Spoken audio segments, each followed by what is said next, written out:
Morning, one and all. We are discussing Unit 2 of Automobile Engineering. This is the second part of Unit 2. Let us continue with the electrical systems. The electrical system comprises a storage battery, generator, starting motor, lighting system, ignition system, and various accessories and controls. Originally, the electrical system of the automobile was limited to the ignition equipment.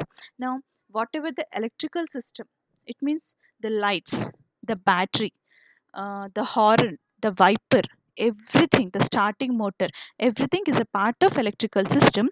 In this class, we are going to learn about the different components which we have in this electrical system. First one is charging unit. So how do we charge the battery? Initially, for starting a motor, we take energy from the battery, and once the engine starts, the battery starts gaining. It means recollecting back the energy that it has been discharged. So let us look at its working. So this is the alternator. Here this is connected to the shaft of the engine. So this will be when this is rotating, here a EMF will be created. So these are the windings around the coil. Uh, and these are the three different types of coils you have in the alternator. So here when this is rotating, this will create a EMF, and because of this the electricity will generate. So here you'll get a three-phase current, and here the rectifier will convert the alternating current to the direct current in forward bias. So here the electricity will pass from the rectifier to the battery. Here is the voltage regulator to take care of the voltage. If there is any voltage fluctuations, the voltage regulator will control the voltage. So that is about the charging circuit of automobile. Next one is engine starting system. It means how do, when we on the ignition switch, how do the engine starts. So when you on the ignition switch, the circuit will get closed. So this is the battery. The power supply will be from the battery, and from ignition switch it will go to this neutral switch. This is the starter motor assembly. So here what happens is, when you supply the electricity, this arm will move forward. When this arm moves forward, this pinion will go and get in contact with the flywheel. And when the motor rotates because of the power supply, this pinion rotates. As a result, the flywheel will also rotate. And once we break the circuit, it means after switching on the car or a automobile, when you remove this when you break the switch, now what happens is, this pinion will also move back, as this arm will also move back. So this is because of the spring action which is present here. Now as a result, the contact between the pinion and flywheel will get disengaged. So this is how the engine will start in the automobile. Next one is Bendix drive mechanism. So this is the starting motor, this is the threaded sleeve, this is the flywheel, and these are its teeth, and this is the pinion which is connected to the shaft, and this is a unbalanced weight, and this is a torsion spring.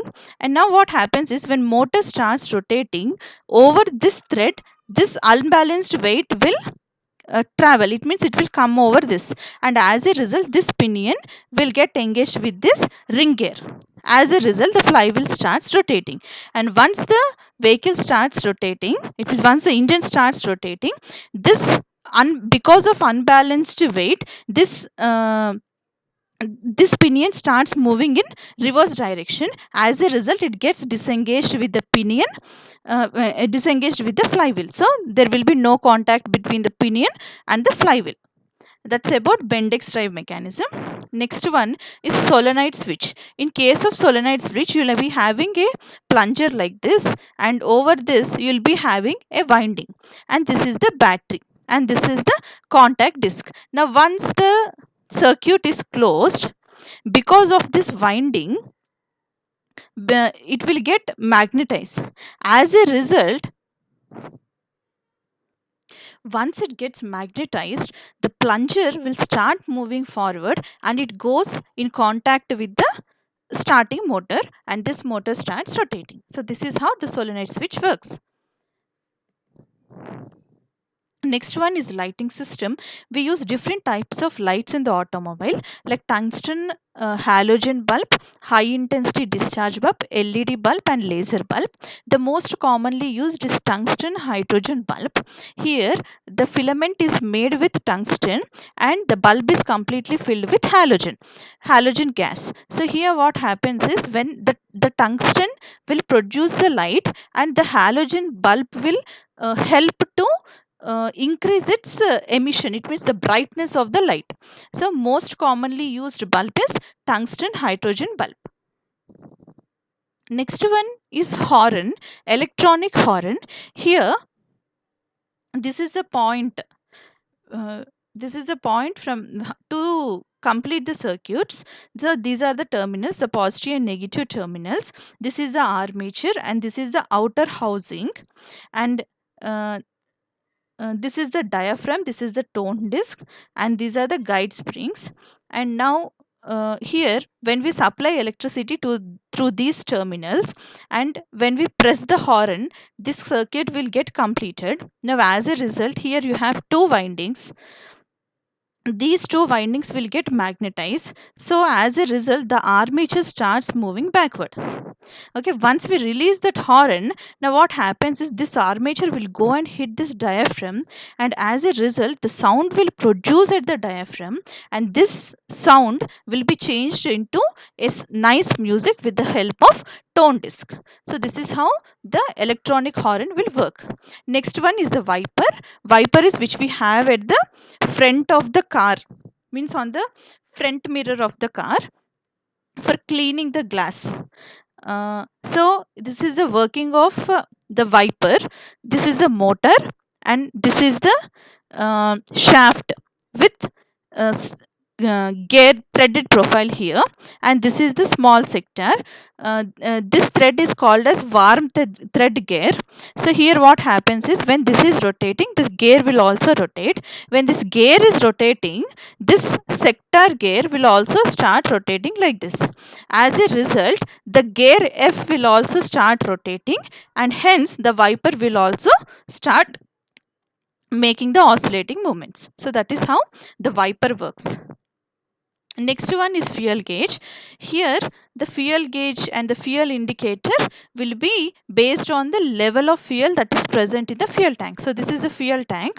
This is the floating ball, and this floating ball is connected to this system, and this is the battery. So this is a electrically charged system, and this is the ignition switch. It means this system will get power from the battery. So here if the fuel is full, then magnet B will get more magnetized, and the needle will move towards B.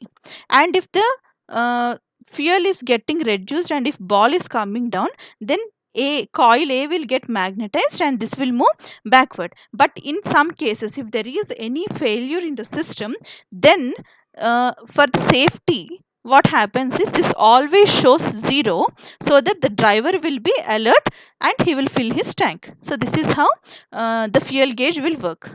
That's about unit 2 of automobile engineering. Thank you for listening.